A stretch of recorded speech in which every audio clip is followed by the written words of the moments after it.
Hello friends, ఈసారి ఈ వీడియోలో నేను చేసిన జర్నీస్ని చూపిస్తాను. ఈ వీడియోలో నేను మచిలీపట్నం బీచ్కి, ఇంకా దత్తాత్రేయ టెంపుల్కి, ఇంకా నరసింహస్వామి గుడికి వెళ్ళాను. ఇవి మూడుని మీకు చూపిస్తాను. స్టార్టింగే కీర్తనతో స్టార్ట్ చేశారు. పొద్దున్నే మంగళహారతి ఎలాగో ఆ టెంపుల్ ఇవ్వలేదు కదా, ఇంకా బస్సులో పెట్టారు. నేనైతే ఆ జర్నీని ఎంజాయ్ చేస్తున్నాను విండో పక్కన కూర్చొని. సర్లే టెంపుల్కి రీచ్ అయ్యాక మళ్ళీ కీర్తన చేస్తున్నారు, దేవుడి దగ్గరికి వెళ్ళారు కదా. ఎంట్రన్స్ అయితే చాలా పెద్దది, నేను చెప్తున్నాను కదా, చాలా బాగుంటుంది. వీళ్ళందరూ నాలాగా వచ్చిన యాత్రికులే. ఇప్పటిదాకా అయితే నేను ఈ గుడికి రాలేదు, కానీ రావడం అయితే ఇదే ఫస్ట్ టైం. రావడమే, గోపురం చాలా పెద్దగా ఉంది. ఈ టెంపుల్లో నేను పాండురంగ స్వామిని చూశాను, అలాగే హనుమంతుని కూడా. ఇక్కడైతే నేను పాదాలని పట్టుకున్నాను, గడ్డాన్ని పట్టుకున్నాను దేవుడిది.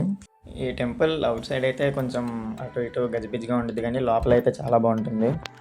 ఇంకా లోపలికి వెళ్ళడం అయితే హనుమంతుని దర్శనం చేసుకున్నాం. కొంచెం స్ట్రెంత్ కావాలి కదా. ఆ రోజు మేము వచ్చిన రోజు అయితే చాలా బాగా వర్షం పడుతుంది, కానీ మేము గుడికి వచ్చే టయానికి అయితే ఆగిపోయింది. అలాగే బయట ఎంట్రన్స్ దగ్గర అయితే అమ్మవారి అయితే బొమ్మ అయితే ఉంది. నేనైతే పాదాలను అయితే పట్టుకుని దర్శనం చేసుకున్నాను.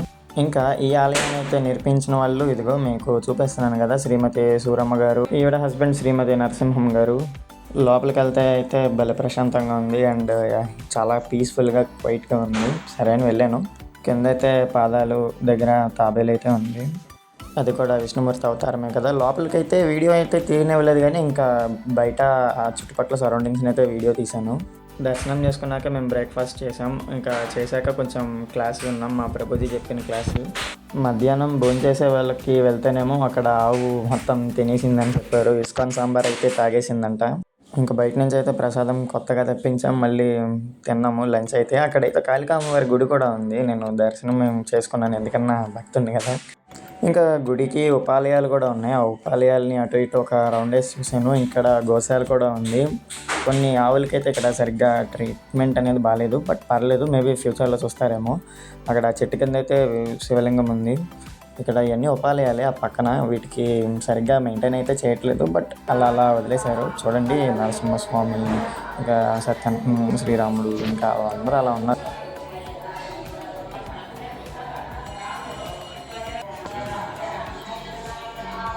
ఇంకా చాలా విగ్రహాలు ఉన్నాయి, ఇంకా మొత్తం అయితే క్యాప్చర్ చేయలేదు.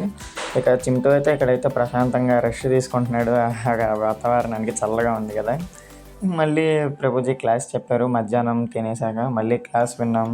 లాస్ట్కి అయితే ఇక్కడ బాదం పాలతో ఎండ్ చేసాం సెషన్ని. ఇంకా తర్వాత నైట్ ఇస్కాన్ టెంపుల్కి అయితే వచ్చేసాం. ఇక్కడ ఉండవల్లిలో ఉంటుంది, రాధా శ్యామ్ సుందర్ టెంపుల్ అంటారు. ఇంకా మళ్ళీ పొద్దున్నే మంగళహారతికి అటెండ్ అయిపోయాం 4:30కి.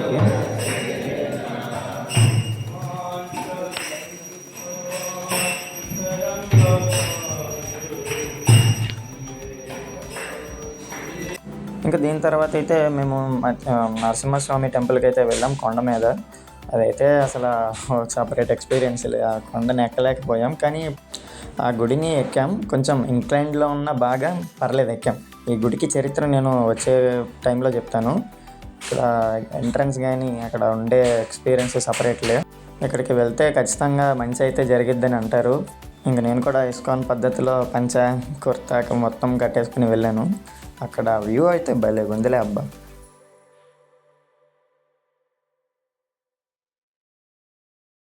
ఈ టెంపుల్ చరిత్ర అయితే ఇప్పుడు నేను మీకు చెప్తాను. ఆ గోపురం కట్టించేటప్పుడు గోపురం అనేది కొంచెం ఇంక్లైన్డ్ మోషన్లో వంగిపోతే ఆ రాజు ఏం చేశాడంటే ఆ ఇంజనీర్స్ని తెప్పించి అసలు స్ట్రైట్ అయ్యేలా చేయమని అడిగారు. చేయమని అంటే ఆ ఇంజనీర్స్ కొంచెం లెక్కలేసి కొంచెం దూరంలో ఇక్కడ ఒక బావిని అయితే తవ్వి ఆ బావి నీళ్ళు అయితే వాడమని చెప్పారు. దేవుడి ఏమంటారు వాటికి, దేవుడి కార్యక్రమాలకి. తర్వాత ఆ నూయి తవ్వంగానే ఇక ఈ గోపురం అనేది స్ట్రైట్ అయిపోయింది. ఇక్కడ 2 రోజులు భాగవతం అనేది చెప్పారంట చైతన్య మహాప్రభు. ఇంకా నేనైతే మా వాళ్ళతో కలిసి బీచ్కి అయితే వచ్చాము. ఇక్కడ సూపర్ అయితే ఎంజాయ్ చేసాం. అసలు నేనైతే బీచ్ అయితే ఏం ఎంజాయ్ చేసేలా, మొత్తం తడిచిపోయాను. మీరే చూస్తారుగా నన్ను. మా ఫ్రెండ్స్తో అటు ఇటు ఆడుకుంటానే ఉన్నా. జ్యోతిష్యం అయితే కాదు, పక్కా నిజం చెప్తున్నా. ఫుల్ ఎంజాయ్ చేసా అబ్బా. ఇక దాని తర్వాత దత్తాత్రేయ టెంపుల్లో 12 బావుల్లో స్నానం చేశాను. ఇంకా మా ఫ్రెండ్స్తో కలిసి ఇంకా భజనకి కూర్చున్నాం. ఇక అది కూడా అయిపోయాక మళ్ళీ రాధా శ్యామ్ సుందర్ టెంపుల్కి వచ్చాము. ఇంకా మళ్ళీ కింద దర్శనం చేసుకొని ఇంకా ఇంటికైతే రిటర్న్ అయిపోయాం. సారీ ఫ్రెండ్స్, అసలు అయితే ఏం వీడియోస్ అయితే పెట్టట్లేదు. బట్ అందరికీ అయితే హ్యాపీ దీపావళి. బాగా ఎంజాయ్ చేయండి. బాయ్.